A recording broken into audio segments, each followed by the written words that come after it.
And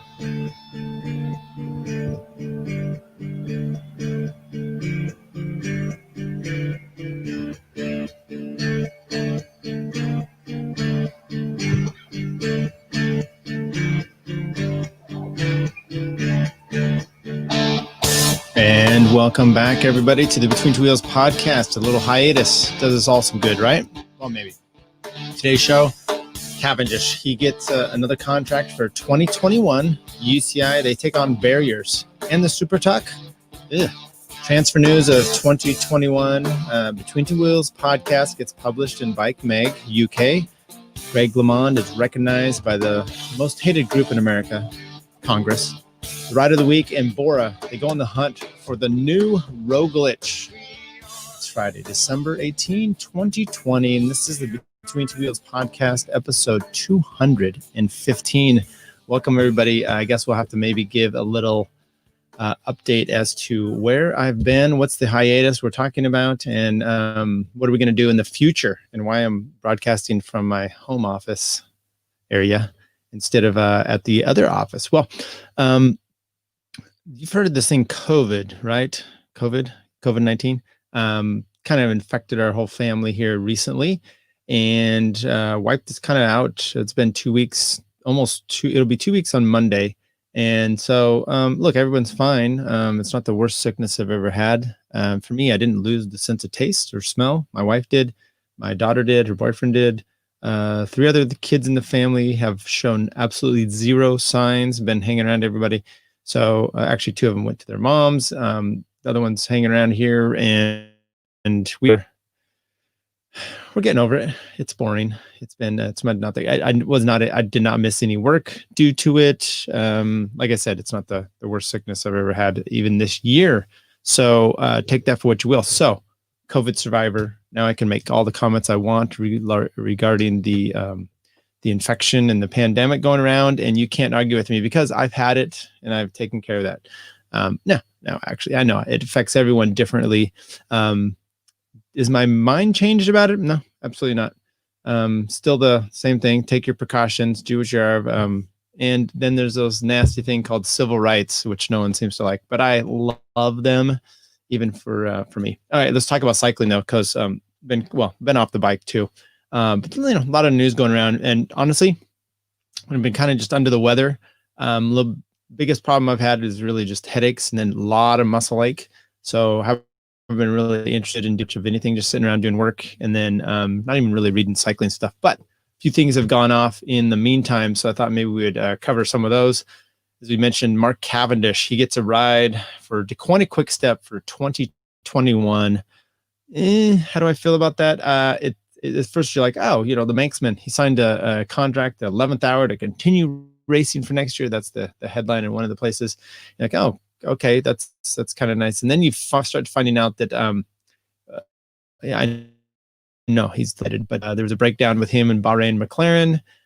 So then he was brought to DeQuanta Quick Step, and I think he brought in a big influx. I don't think they could have, even if they wanted to, signed him, except for the fact that he brought in sponsorship. So he's basically found a team that had room on their roster, and then he's going to get paid probably by Specialized themselves to keep him going.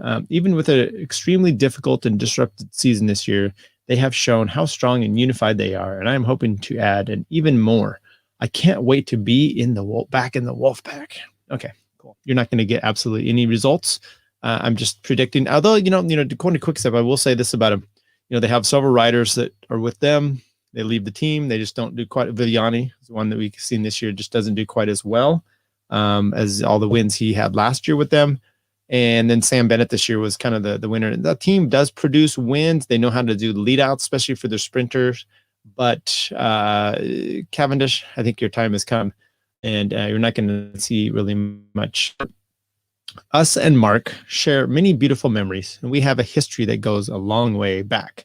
Team boss Patrick Lefevre added, during his previous 3-year spell with the team, he didn't just claim dozens of victories for the team. He showed amazing panache, and what an incredibly dedicated team player he is. We are happy to have him return to our family, and he is a leader and brings across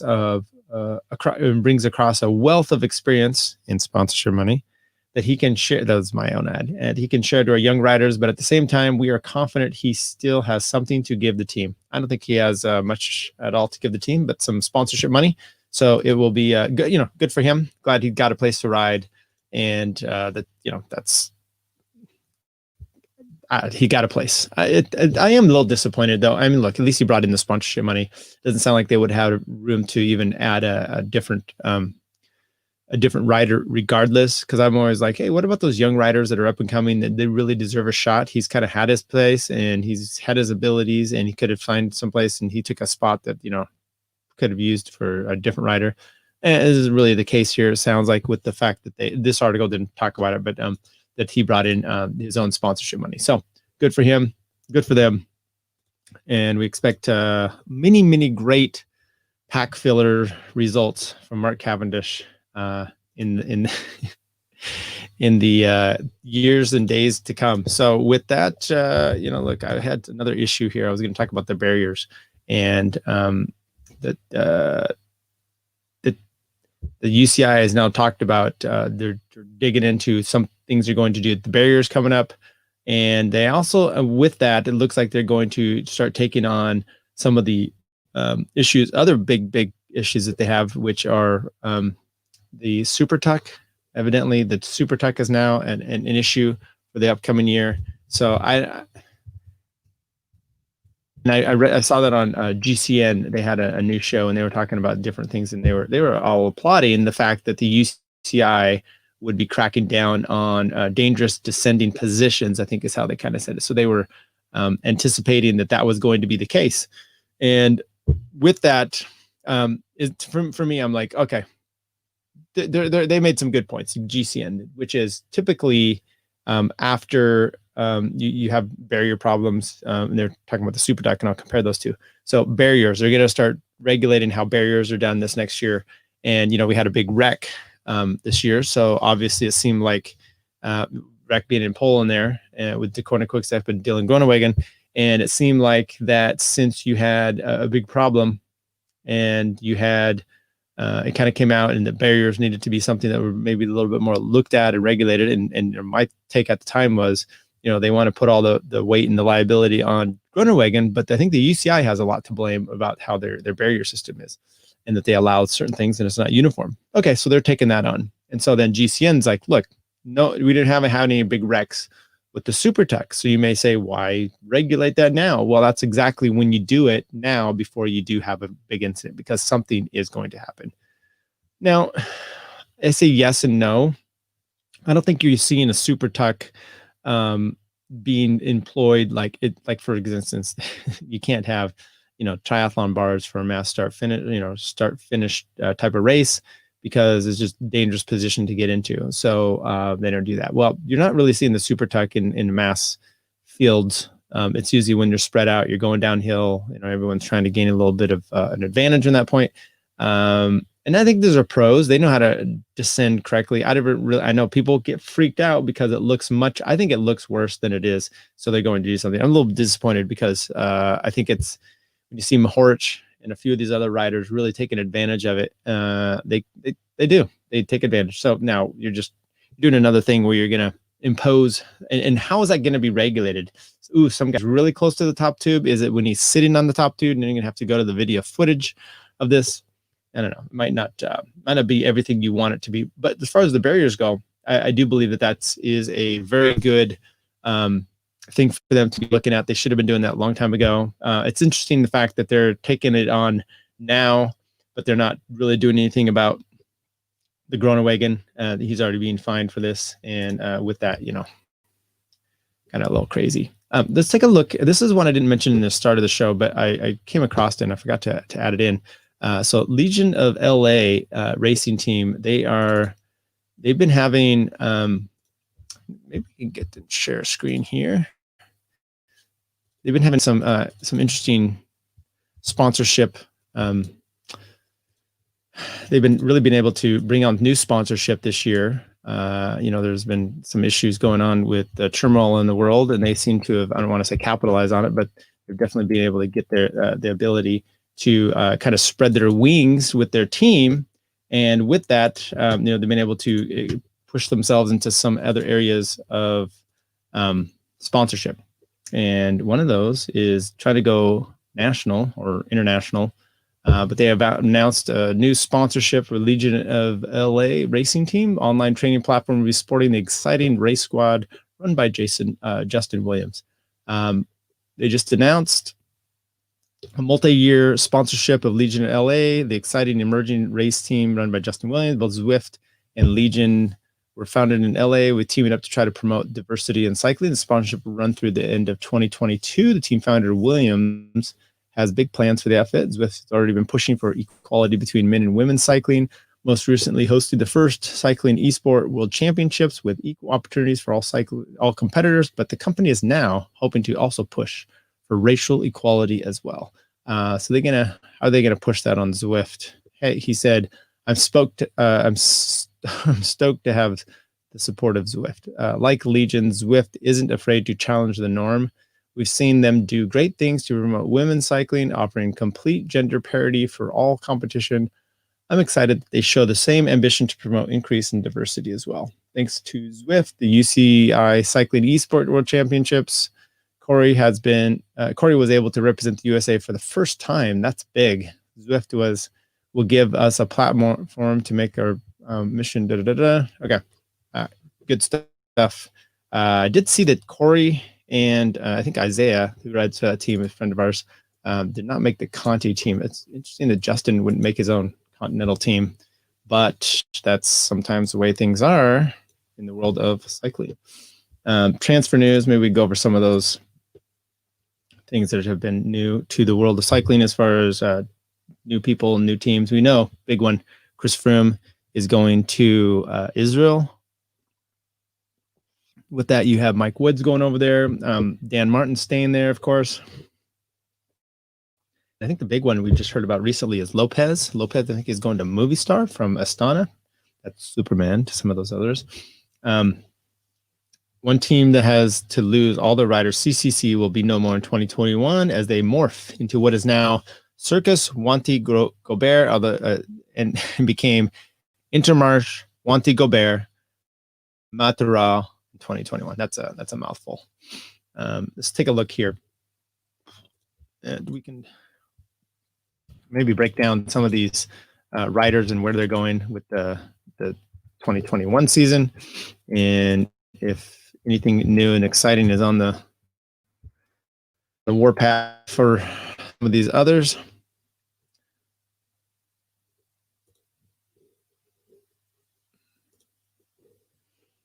Okay, so you've got here, take a look at some of the breakdowns. AG2R Citroën, by the way, their new kit is interesting. I kind of like it. Not sure what I think about it. It's got like kind of a 90s, I don't know, band look to it, but they got Greg Van Avermaet coming over, Mickey Schar, Gilles Van Hoek, Stan de Woof, Damon Toos, Mark Sereau, Bob Jungles from Ducoina, Lilian Kalmajong from Team Total Direct Energy. He had some good Tour de France stages a few years ago and kind of recently. Ben O'Connor from NTT, good for him. Nicholas Prudhomme, outs. So Bardet going to Sunweb. Genios is going to Total Direct Energy. Vilmos is to Total Direct. Harry Tanfield to NTT.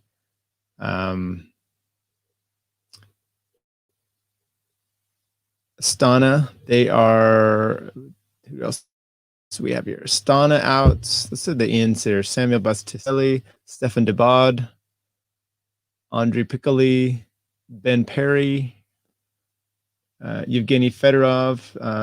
That's a good one there. Outs Miguel Angel Lopez to Movistar. That's the big one. The ones for Bahrain, in a Jack Haig. Outs Ivan Garcia, Mark Cavendish, obviously. Bora getting in from Niels Pollitt, Frederick Wald, Matthew Walls, Wilco Kelderman from Sunweb. Outs Gregor Mulberger, Rafa Micah to UAE.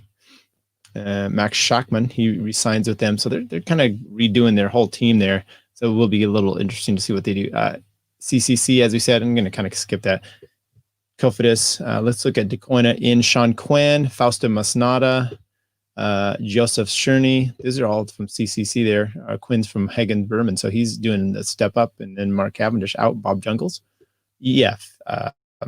EF got a new Japanese sponsor, Nippon, I believe. So EF Education Nippon, I think is what it's going to be, something like that. Hideto Nakati, Michael Valgren, Will Barta. So Will Barta got a sign with them. That's pretty awesome. Diego Carmaga, Daniel Arroyo from Colombia. Outs, Daniel Martinez to Ineos, Woods to Startup Nation, Tano Kanger to Mitchelton, Sep Van Mark to Israel, Christopher Halverson to Uno X, Simon Clark to Quebeca, and Sean Bennett to Quebeca as well. Renewals, Bettiol, TJ, Lachlan, Julies Van Berg, Moreno, Hoffman, Rigoberto Urán, Sebastian Vangeveld. Group Arma, Jake Stewart. Nothing really interesting there. Let's just skip down to Ineos. Tom Pidcock, who, by the way, won the Baby Giro this year in slamming fashion.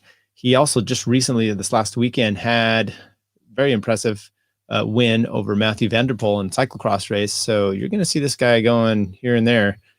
Danny Martinez, Richie Port, as we know, came in from there, had a great season with Trek on the Tour. Lawrence Depleus from Jumbo, Adam Yates from Michelin Scott, out. Chris Froome, Ian Stannard, he's retiring. Chris Lawless to Total Direct Energy. Kwiatkowski re-signed. Phil Pagana re-signed. Theo Gegenhardt, winner of the Giro, signed. Luke Rowe.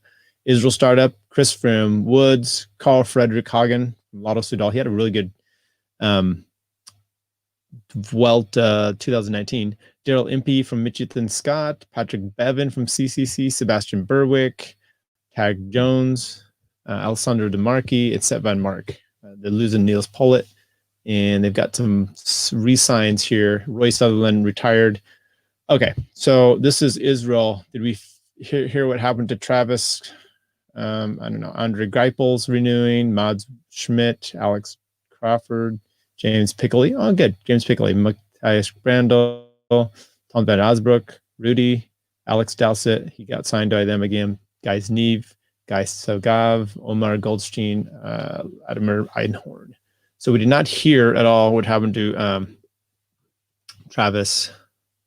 What's his name? The American rider that was with them. Lotto Soudal. We'll kind of go through some of these as the season moves on. Mitchelton Bianchi, so that's their new bike sponsor. Outs of Insuf Soudal.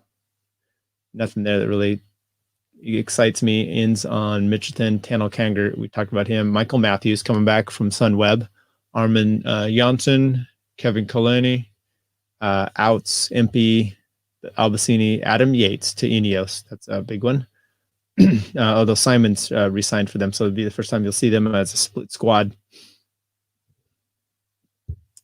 And Team Quebeca, kind of missed out on them. See if Jumbo, we'll do them and then move on to the next one.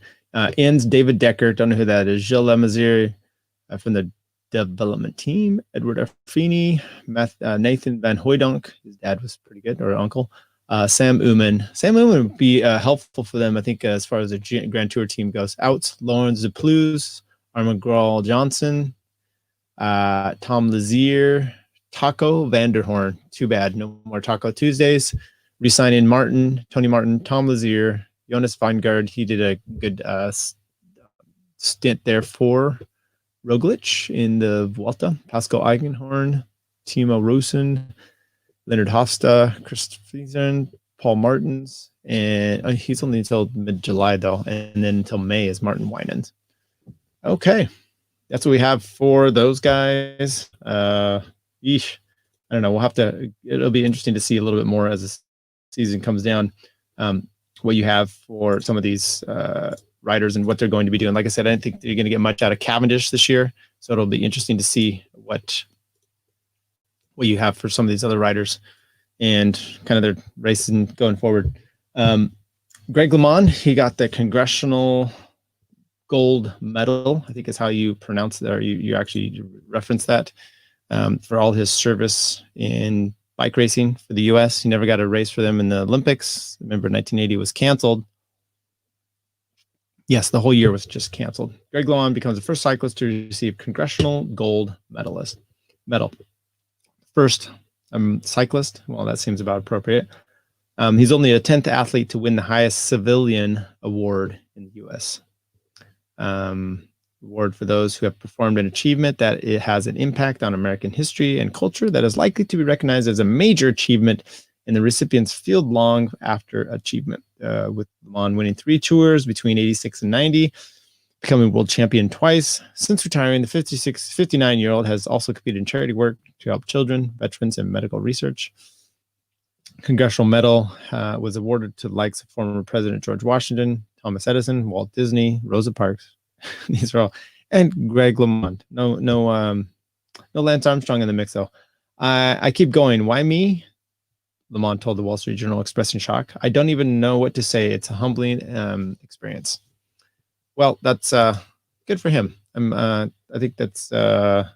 I always think that something that like this is for people who are saving lives or inventing cures for new diseases. I'm really honored, but at the same point, I don't take getting awards really well. I always feel like there are other deserving people. He continued. I didn't ever expect recognition when I started racing. I just really had a blast. I mean, it's pretty good at it. I was pretty good at it. And it was a whole new world for me. But this, look at the list of medal winners. And I'm going, I'm really good company.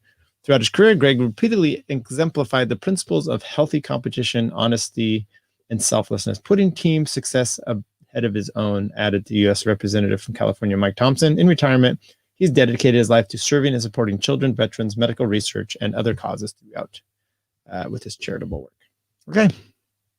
It's wonderful to hear. Congratulations, Greg LeMond. We applaud you for that.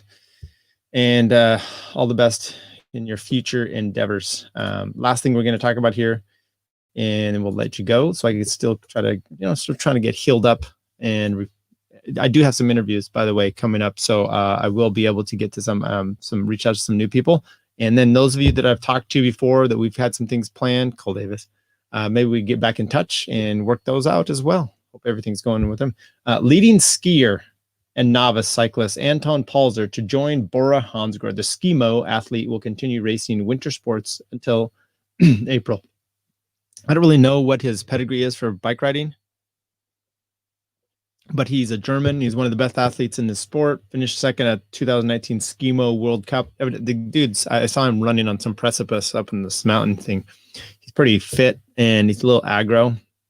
And it looks like they're maybe trying to capitalize on, what happened here with, with Roglic, him being a snow skier or a ski jumper. Until April, the 27-year-old will continue in his winter commitments before swapping his skis, his climbing skins, and other running shoes for the bike to team up with the German World Tour outfit.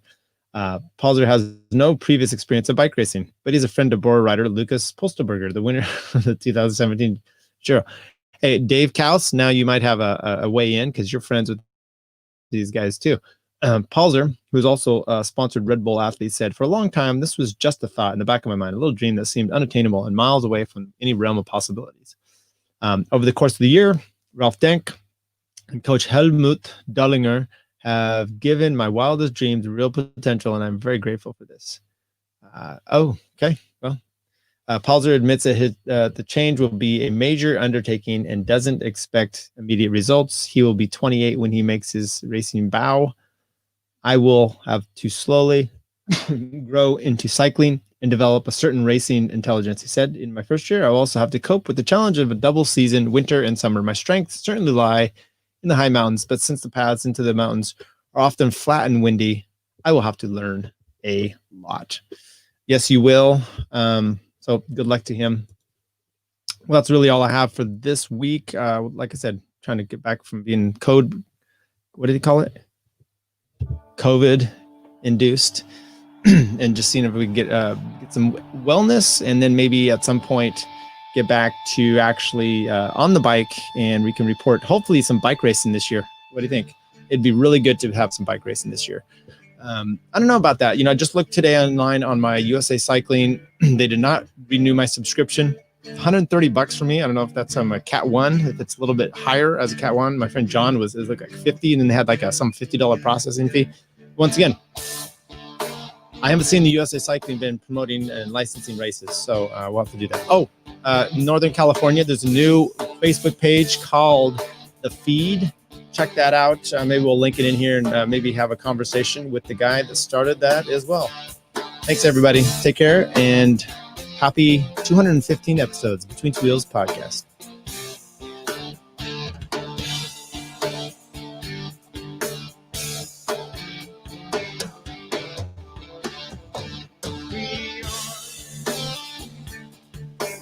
We are